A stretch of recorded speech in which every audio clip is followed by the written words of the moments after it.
Germany entered World War II with some of the most advanced weapons the world had ever seen. Their tanks were precise, their tactics were revolutionary, and their early victories seemed unstoppable. But everything changed in 1941 when they launched Operation Barbarossa and invaded the Soviet Union. What they encountered was not just another army, it was an entirely different way of fighting war. Instead of precision and efficiency, the Soviets relied on overwhelming force, relentless production, and weapons designed for chaos. These were not always the most sophisticated machines, but they were brutally effective. Some of them were so terrifying that German soldiers hesitated, slowed down, or even refused to advance under their fire. This was not the kind of war they had prepared for. This was total war, and the weapons they faced would leave a lasting mark on every soldier who survived the Eastern Front. Operation Barbarossa was meant to be a quick and decisive campaign. German leadership believed the Soviet Union would collapse within months, just like other European nations had. But they underestimated both the scale of the Soviet war machine and the weapons it would unleash. The Soviets did not focus on building the most advanced equipment, they focused on building weapons that could be produced quickly, used easily, and deployed in massive numbers. These weapons were designed to function in mud, snow, and extreme conditions where other armies struggled to operate. As the war dragged on, German forces found themselves overwhelmed not just by the number of Soviet troops, but by the relentless presence of their weapons. From rocket launchers that filled the sky with fire to tanks that could outmaneuver German armor, the Eastern Front became a nightmare. In this video, we will explore the Soviet weapons that had the greatest psychological and physical impact on German forces during World War II. One of the most terrifying sounds on the Eastern Front was not the roar of engines or the crack of gunfire, it was a high-pitched, screaming howl that echoed across the battlefield. That sound came from the Katyusha Rocket Launcher, a weapon that redefined artillery warfare. Unlike traditional cannons, which fired one precise shell at a time, the Katyusha unleashed dozens of rockets in rapid succession. Entire areas could be saturated with explosives within seconds, leaving destruction in its wake. Accuracy was not its strength, but it did not need to be. Its purpose was to overwhelm, to shock, and to break the enemy's morale before the fight even began. German soldiers nicknamed it Stalin's organ because of the haunting sound it made, resembling a warped musical instrument of death. When Katyusha batteries fired, soldiers often described feeling helpless, as there was little they could do to escape the barrage. It was not just a weapon, it was psychological warfare in its purest form.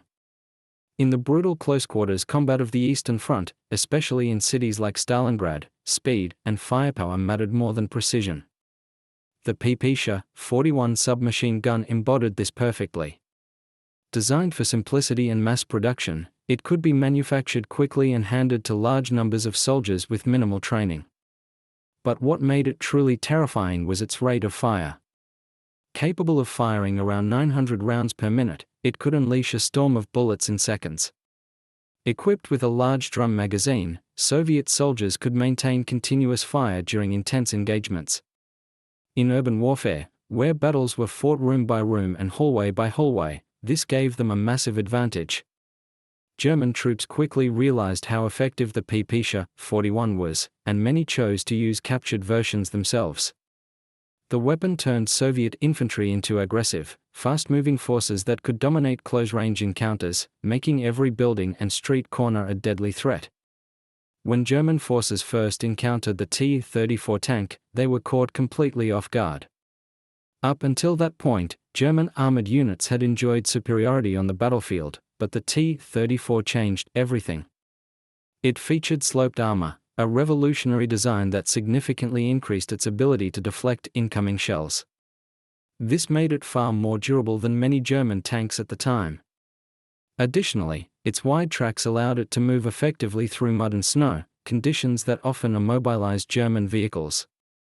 But perhaps its greatest strength was not just its design, it was its production. The Soviet Union built the T-34 in enormous numbers, ensuring that even heavy losses could be quickly replaced. German commanders were forced to rethink their strategies and develop new tanks, such as the Panther and Tiger, in response. The T-34 was not just a piece of machinery, it was a symbol of industrial power and resilience that Germany struggled to overcome.